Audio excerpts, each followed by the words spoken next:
Hi guys, I don't think you need to be an absolute ghoul to get on Talk TV, but it certainly helps. So a political commentator attempted to diagnose or undiagnose ADHD in children he had never actually met. Now, of course, he received zero pushback from Julia Hartley-Brewer because, well, maybe it's because he was talking exactly like her, which was kind of weird. Have a listen. I'm going to lose some friends here, but I've spoken to a lot of teachers, and every single primary school teacher I meet tells me that they have half a dozen, if not more, kids in their class all of a sudden coming in with ADHD diagnosis. Let me be quite clear.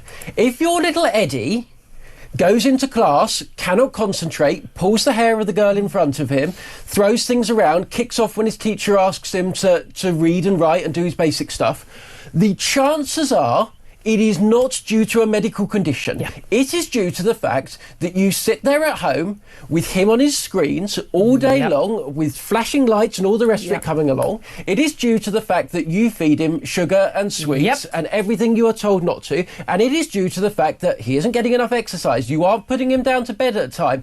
Do your job as a parent. Thank you. Do not go to the government, demand that he is certified with a medical condition that he doesn't have. In many cases, have him medicated, which is terrible for kids. Do the basics of parenting. Parent him in precisely the way that you were brought up, that children for generations in this country have been brought up, and don't burden us with the cost. Okay, the key point is burden us with the cost. I'll get to that in a moment. Now, I don't have a medical background. I'm not a psychiatrist. I'm not a psychologist. This guy doesn't have a medical background. He's not a psychiatrist. He's not a psychologist. And Julia Hartley-Brewer doesn't have a medical background either. She's not a psychiatrist or not a psychologist. But the difference with me is that I don't try and diagnose things because I don't have that background. I don't have the expertise. But it doesn't seem to stop these individuals from attempting to diagnose ADHD in children. Say, well, these children have it and these children don't. Or pretty much nobody has it. What they're trying to do is, of course, blame the parents. It's the parents' fault. In some cases, it may be the parents' fault. But who should make that decision? Political commentators, so-called journalists, or the actual medical experts? I think it should be the experts that make these decisions, not people on TV or people on YouTube. In the past, he mentioned also, well, in the past, for many generations, just go back to parenting like we did in the past. Okay, in the past, we didn't have the types of tools and approach to dealing with issues like ADHD. Children were treated as slow or left behind or put into separate classes. Instead, today, we understand they have value.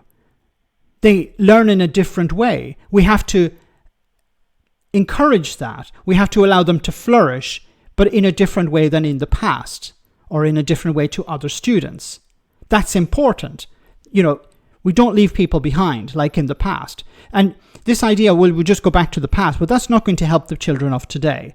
Now, are there issues about children using phones too much? Yes, of course. Are there issues over food and drink with too much sugar in them? Yes, there is. Is there an issue about a lack of exercise? Certainly there is. But this should be driven by the experts. The experts should be providing us with the data, with the tools we need to deal with these issues, not political commentators, including myself. I never give medical advice because I'm not a medical expert. I'm not going to diagnose conditions in people because I have no skill base. It would be nonsensical. But how is it possible that this guy can attempt to diagnose it in children that he hasn't even met? Like, one thing is sitting down and then trying to come to some conclusion. But if you don't have the skill set, you shouldn't be doing that. And any conclusion you'd come to would be completely flawed. But trying to diagnose or undiagnose, I don't even know if that's an actual term. I'm going to use it because I'm not a medical expert. Undiagnose ADHD in children that he has never met. He's going to do that. I'm going to imagine a situation where there are children and going to say, well, a lot of them, in my opinion, are like this because they get too much time on the phone, or they watch too much TV, or they eat too much chocolate. This is beyond insane. And unfortunately, because there's no pushback, this narrative filters down to members of the public.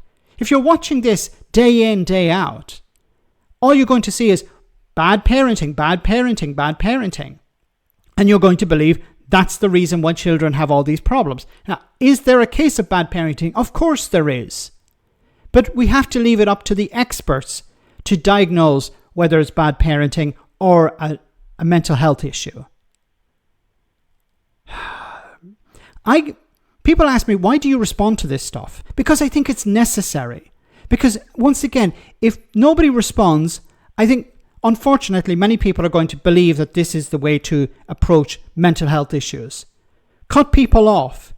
Remember, Talk TV and the likes of GB News, their goal is to reduce the size of government, is to cut taxes for the rich. They don't care about the poorest in society. They would prefer to have a smaller government, because if there is a rich person who has a child who has mental health issues, they'll just go private. They'll spend the money to fix the problem, as they would see it. But if you have poor people who are getting sick, well, they need to rely on the NHS. If there are poor children who are having mental health issues, they need to rely on public health care. And how does public health care operate? Through taxation. And once again, the rich hate paying taxes, and they certainly hate those taxes going to the most vulnerable. That's why I push back on these things, because I think it's necessary. Let me know in the comment section, guys, what you think, and I'll see you in the next video.